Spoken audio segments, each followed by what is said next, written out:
அனைவருக்கும் வணக்கம்.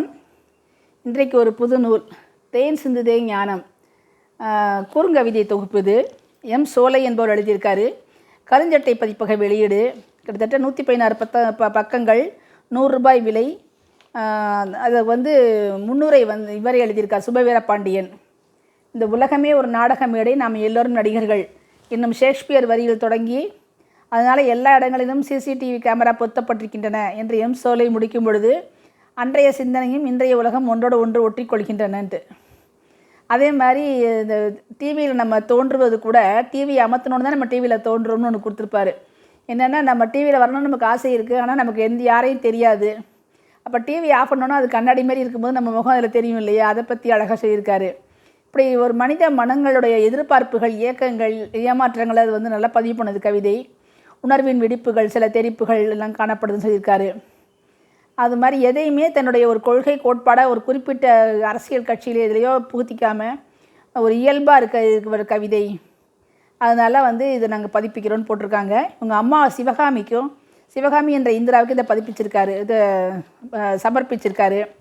அது மாதிரி குமுதம், பாக்கியா, தினத்தந்தி, கணையாளி, நக்கீரன், இனிய உதயம், மகாகவி, கண்ணியம், மரும்பு ஆகிய இதழ்களில் வெளியான கவிதைகள்னு போட்டிருக்காரு. அப்புறம் இந்த சுபவட நட்பு தன்னை எப்படி புதுப்பிச்சுன்னு முன்னுரை கொடுத்துருக்காரு. அது மாதிரி வாழ்த்துறையில் மிக அழகாக சுபவி நிறைய ஒரு முன்னுரை கொடுத்துருக்காரு. படங்களுடைய கவிதைகள், ஒரு பக்கம் படங்கள், ஒரு பக்கம் கவிதைகள் இப்படி வருது. இதில் சென்னை சாலைகள் நனைந்திருந்தன, அது மழை வந்த அடையாளம் அல்ல, தண்ணீர் லாரிகள் சென்ற அடையாளம். அது மாதிரி உடலில் செருகிய கத்தி வெளியேவதுடன் செய்த தவறுக்கு இரத்த கண்ணீர் வடிக்கிறது, கத்தின்றது. அப்புறம் நிறம், சிகப்பு நிற மனிதனின் நிழலும் கருப்பு. என்னடா மனுஷங்களுக்குள்ளே வேற்றுமைன்ற மாதிரி ஒரு நல்ல நச்சுன்னு இருக்கு இல்லையா. அது கிளி ஜோசியம். வெளியே வந்த ஜோசிய கிளி ஜாமீன் மனு போட்டது. மனு நிராகரிக்கப்பட்டால் மீண்டும் சிறை சென்றது. அந்த சீட் எடுத்து போடும் இல்லையா அதை. நிலா, எண்களும் முட்களும் இன்றி இரவை உணர்த்தும் வான் சுவரின் வட்டக்கடிகாரம் நிலா. சின்ன குழந்தைங்க படித்தா கூட புரிஞ்சுக்கிற அளவுக்கு ஒரு அழகான கவிதையாக இருக்குது இதெல்லாம். சோதனை, கடவுளும் வாயில் காவலர்களும் ஒன்று, இவர்கள் நல்லவர்களைத்தான் அதிகம் சோதிக்கிறார்கள். தண்டனை, அப்புறம் காதணி விழா, அழைப்பின்றி வந்ததால் அறுக்கப்பட்டன ஆடுகள் அப்படின்னு சொல்லிட்டு வித்தியாசமாக இருந்தது. அது ஓட்டை வீடு, எங்கள் வீட்டிற்குள் இருந்தே வானம் பார்த்தது பூமி. வீடே வானத்தை பார்க்குது, வீட்டுக்குள்ளேருந்தே வானத்தை பார்க்குதுன்னு. விரல்கள், கைவிரல்கள் ஹார்மோனிய கட்டைகள், விரல்களை வாசிக்கிறது ஹார்மோனியம். ஒரு வித்தியாசமான ஒரு ஆப்போசிட்டான ஒரு உருவகத்தை அவர் கொண்டு வரார் கவிதைகளுக்குள்ளே. அது நிச்சயம் நல்லா இருக்குது. அது கணவனுக்காக பூச்சுடன் நினைக்கும் பூக்காரி தன் குழந்தையின் உணவை நினைத்து தான் சூடிக்கொள்ளாமல் அந்த பூவையும் விற்று விடுகிறாள். இது ஒரு இயலாமை, ஏக்கத்தை, வறுமையை இது சித்திரம் போட்டு காட்டுது.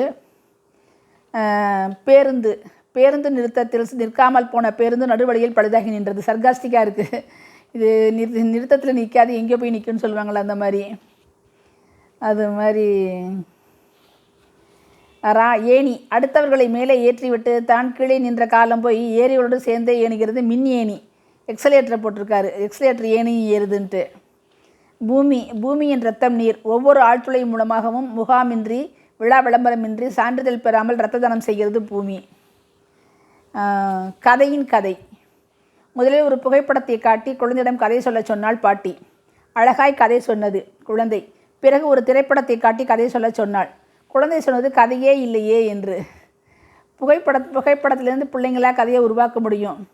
அதைத்தான் சொல்லுவாங்க, குழந்தைகளோட எண்ணங்களை நம்ம புதுப்பிக்கணும், அதுங்களை பேச விடணும்னு சொல்லுவாங்க. ஏற்கனவே எக்ஸிஸ்டாக உனக்கு காமிச்சோம்னா அவங்களுக்கு அந்த சிந்தனை போயிடும். இப்போ கூட நிறைய கார்ட்டூன்லாம் பார்க்க விடாதீங்க, குழந்தைங்களோட பேசும் இது போயிடுதுங்கிறாங்க. அது மாதிரி அந்த மாதிரி உள்ளதை நிறுத்திட்டு விளையாட்டு, ஓவியம், கைப்பயிற்சின்னு பண்ண சொல்கிறாங்க.